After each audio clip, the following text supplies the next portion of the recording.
और कॉन्ट्रैक्टर्स की तो ऐसी ही धांधली है। और इसमें जो ऑफिशियल्स हैं, ख़ास तौर पे जो AEE हैं स्लम बोर्ड के, उनकी सब में ज़्यादा कायली यहाँ पर नज़र आ रही है। बीइंग बनाए मुस्तकबिल बेहतर, तालीम हासिल करें जौहर ग्लोरियस स्कूल आकर। पता अपोजिट बिलाल मस्जिद, मायलूर, बीदर। अंग्रेजी में विद्यार्थियों को मिले विशेष ज्ञान, रियान पब्लिक स्कूल बसवा कल्याण। पता Mahbub Nagar near crystal function hall.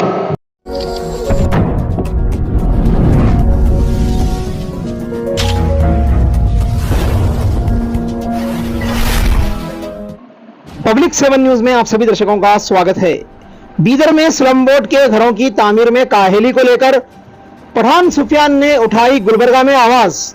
Working journalist social welfare union के राष्ट्रीय अध्यक्ष पठान सुफियान खान ने रीजनल कमिश्नर ऑफिस गुलबर्गा में शिकायत दर्ज की है कि गुलबर्गा डिवीजन में स्लम बोर्ड के कंस्ट्रक्शन में देरी के साथ साथ दूसरी समस्या भी लोगों को झेलनी पड़ रही है। शहर बीदर में भी स्लम बोर्ड के घरों की तामीर का काम पूरा बंद हो चुका है, जिसकी वजह से बेनिफिशरीज काफी मुश्किलों का सामना कर रहे हैं। बीदर के जिम्मेदार कॉन्ट्रैक्टर मोहम्मद जमीर और सब कॉन्ट्रैक्टर सरफराज भी इस मामले में बिल्कुल सुस्त हो चुके हैं। कहा जा रहा है कि बजट कर्नाटक सरकार की ओर से नहीं रिलीज हो रहा है, जिसकी वजह से काम रुक चुका है। जहां शहर बीदर में कई लोग घरों के मुकम्मिल होने का इंतजार कर रहे हैं। गुलबर्गा स्लम बोर्ड के AEE से बात करने पर कोई रिस्पांस ना मिलने पर टीम पठान सुफियान खान ने रीजनल कमिश्नर गुलबर्गा की और रुख किया और सारी बातों की शिकायत दर्ज की। और पठान सुफियान खान ने कहा कि अगर जल्द बीदर और गुलबर्गा डिवीजन के दूसरे इलाके जहां स्लम बोर्ड के घरों का काम रुक चुका है, अगर जल्द चालू नहीं किया गया तो वो गुलबर्गा में स्लम बोर्ड ऑफिस के सामने एक बड़ा प्रोटेस्ट करेंगे। और भी कई सारी बातें पठान सुफियान खान ने मीडिया में आकर कही। सुनिए इन्हीं की जुबानी। अस्सलाम वालेकुम व रहमतुल्लाहि व बरकातहू।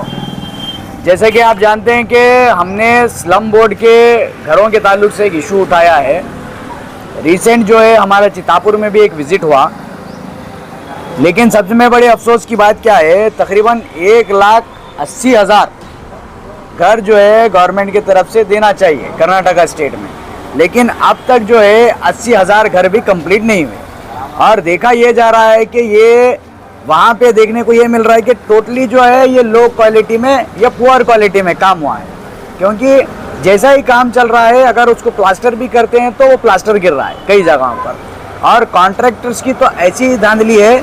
और इसमें जो ऑफिशियल्स हैं, ख़ास तौर पे जो AEE हैं स्लम बोर्ड के, उनकी सब में ज़्यादा कायली यहाँ पर नज़र आ रही है। बीइंग ए ऑफिसर आपको अगर कंप्लेंट दी जाती है तो आपका काम है कि इंक्वायरी करना, इसका थर्ड पार्टी इंस्पेक्शन कहाँ हुआ, इसकी एडिट एंड ऑडिट रिपोर्ट कहाँ है, आपका प्रॉपर रिस्पांस क्यों नहीं है, आप 1 महीना 2 महीना पब्लिक को ऐसा डाइवर्ट क्यों कर रहे हैं। साथ ही साथ बिदर का एक जो मामला है, बिदर में हमारे अमजद पाशा साहब जो पब्लिक 7 न्यूज़ के हैं, उन्होंने भी 6 महीने पहले कंप्लेंट दी थी, जो हमारे वर्किंग जर्नलिस्ट यूनियन के हैं।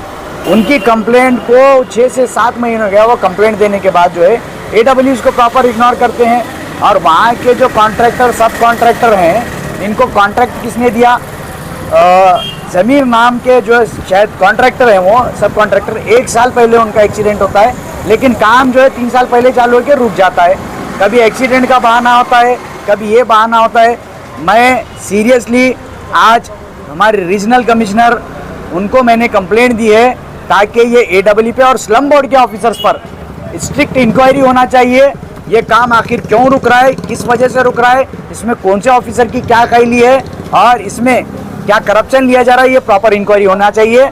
और ये जितने भी कॉन्ट्रैक्टर्स हैं, अगर ये कोई कमीशन बेस पर काम कर रहे हैं, इनकी प्रॉपर इंक्वायरी होकर इनके अकाउंट्स और साथ ही साथ AEE के अकाउंट्स, इनको सबको टैली करना चाहिए और देखकर प्रॉपर इंक्वायरी कर अगर इसमें कोई गिल्टी होता है तो उसको गवर्नमेंट से जो पनिशमेंट होती है वो पनिशमेंट दी जानी चाहिए।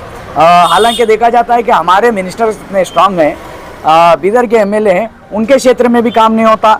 डिस्ट्रिक्ट इंचार्ज मिनिस्टर हैं, उनके क्षेत्र में अब काम चालू हो गया है। उन्होंने चीफ ऑफिसर ने हमसे वादा भी किया है कि वो 1 महीने में काम करेंगे, लेकिन आखिर इतनी कायली क्यों? बीदर के काउंसिलर्स क्या कर रहे हैं? आप देखिए यहाँ के मोमिनपुरा, काफ़ी ऐसे एरियाज़ हैं जहाँ पर आप जाइए, स्लम बोर्ड के जो भी घर हैं वो बने हुए हैं, तो वो आखिर किसको जा रहे हैं? और इसमें ऑफिसर्स पर खास ध्यान ये देना चाहिए, क्या ये घर वाकई गरीब को दिया जा रहा है या किसी बड़े आदमी को जो है ये दिया जा रहा है। पूरी लिस्ट होनी चाहिए। अगर उसमें किसी बड़े आदमी को ये घर सेंक्शन होते हैं, किस बुनियाद पर होते हैं, कैसे होते हैं, हम ऐसे ऑफिस का जो है घेराव करेंगे और गरीबों का गरीबों तक हक पहुंचाने की कोशिश करेंगे। ऐसे ऑफिसर्स और ऐसे कॉन्ट्रैक्टर्स जो चंद कमीशन पर काम कर कर गरीबों को लूट रहे हैं, जो गरीबों को घर मिल रहा है वो अमीरों की झोली में जा गिर रहा है, तो ये सब में बड़े शर्म की बात है। अगर इस पर एक्शन नहीं होता, आज हमने सिर्फ एक पोलाइटली तरीके से एक कंप्लेंट दी है ताकि ये लोगों पे इंक्वायरी हो। अगर इस पर इंक्वायरी नहीं होती तो हम ऑफिस का घेराव करेंगे और आने वाले दिनों में बड़े लेवल पर एक एहतजाज करेंगे इंशाल्लाह। अस्सलाम वालेकुम व रहमतुल्लाहि व बरकातहू।